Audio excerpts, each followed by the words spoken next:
Welcome to AR properties. ఈరోజు మనం శ్రీశైలం హైవేకి వచ్చామండి. చూస్తున్నారు కదా, ఈ వెంచర్ వచ్చేసి శ్రీశైలం హైవేలో ఉంది. అండ్ మనకి ఎగ్జాక్ట్ లొకేషన్ చెప్పాలి అంటే మహేశ్వరం టౌన్ అండి. మహేశ్వరం టౌన్ కానుకొని వెంచర్ ఉందన్నమాట. మనకి ఇది టోటల్గా 90 acres ఆఫ్ లేఅవుట్ అండి. వెంచర్ నేమ్ వచ్చేసి Akshita visionary city, HMDA and RERA approved layout అనమాట. మనకి ఇందులో బ్యాంక్ లోన్స్ కూడా అవైలబిలిటీ ఉన్నాయన్నమాట. అండ్ ఇందులో టోటల్గా వచ్చేసి మనకి 1005 ప్లాట్స్ వచ్చాయండి. 180 స్క్వేర్ యార్డ్స్ నుంచి మినిమం సైజ్ స్టార్ట్ ఉంది, అప్ టు 325 స్క్వేర్ యార్డ్స్ వరకు అవైలబిలిటీ ఉన్నాయన్నమాట. ఈ 90 acresలో 45 acres వచ్చేసి మనకి విల్లా ప్రాజెక్ట్ నడుస్తుందండి. 45 acres వచ్చేసి ఓపెన్ ప్లాట్స్ ఉన్నాయన్నమాట. టోటల్ 90 acresలో. అండ్ మనకి ఇందులో వచ్చేసి as per HMDA norms developments అన్నీ చేస్తున్నారండి. అట్ ప్రజెంట్ మనకి చూస్తున్నారు కదా, డెవలప్మెంట్ స్టేజ్లో ఉంది.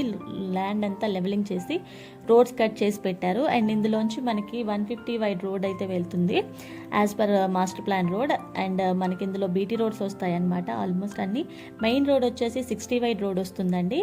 రిమైనింగ్ అన్ని 30 వైడ్ అండ్ 40 వైడ్ రోడ్ వస్తున్నాయి. And club house and swimming pool కూడా వస్తున్నాయి అనమాట. ఇందులో ఎలక్ట్రిసిటీ, అండర్ గ్రౌండ్ ఎలక్ట్రిసిటీ వస్తుంది. అండ్ అండర్ గ్రౌండ్ డ్రైనేజ్ వస్తుంది, ఫుట్ పాత్స్ వస్తాయి. అండ్ అవెన్యూ ప్లాంటేషన్ వస్తుంది, పార్క్స్ వస్తున్నాయి. ఇందులో 3 to 4 పార్క్స్ వస్తున్నాయి. అండ్ ఇందులో మెయింటెనెన్స్ ఆఫీస్ ఉంటుంది. ఆఫీస్ కూడా వర్క్ నడుస్తుంది అనమాట. అండ్ 150 వైడ్ రోడ్ ఏదైతే మనకి మాస్టర్ ప్లాన్లో ఉందో ఆ రోడ్ వదిలేసి రిమైనింగ్ డెవలప్మెంట్స్ అన్నీ చేస్తున్నారండి. అట్ ప్రజెంట్ మనకి ఇప్పటివరకు అయిన డెవలప్మెంట్స్ అయితే చూస్తున్నారు కదా, జస్ట్ లెవెలింగ్ అయ్యి రోడ్స్ కట్ చేసి పెట్టారు. అండ్ ఫ్రంట్లో ఆర్చ్ వర్క్ ఒకటి రన్ అవుతుంది. అండ్ లొకేషన్ పరంగా చూసుకుంటే మహేశ్వరం అండి, మనకు ఆల్రెడీ డెవలప్డ్ ఏరియా. అండ్ మనకి ఇక్కడ నుంచి సెజ్ చూసుకుంటే, ఎలక్ట్రానిక్ సెజ్ చూసుకుంటే ఒక 5 kilometers వెళ్ళిపోవచ్చు అనమాట. రీజనల్ రింగ్ రోడ్ నుంచి అయితే ఒక 4 kilometers.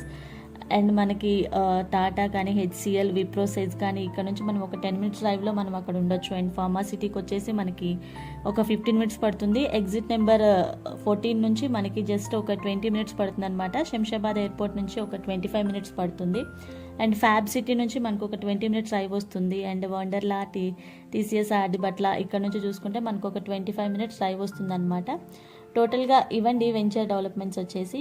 అండ్ ఈ వెంచర్ గురించి రిమైనింగ్ డీటెయిల్స్ ఏమైనా కావాలి అన్నా అండ్ సైట్ విజిట్ చేయాలి అన్నా నేను డిస్క్రిప్షన్లో అండ్ స్క్రీన్ మీద నెంబర్ మెన్షన్ చేస్తాను. ఆ నెంబర్కి కాల్ చేసి కనుక్కోండి. Thank you for watching. Please subscribe AR properties.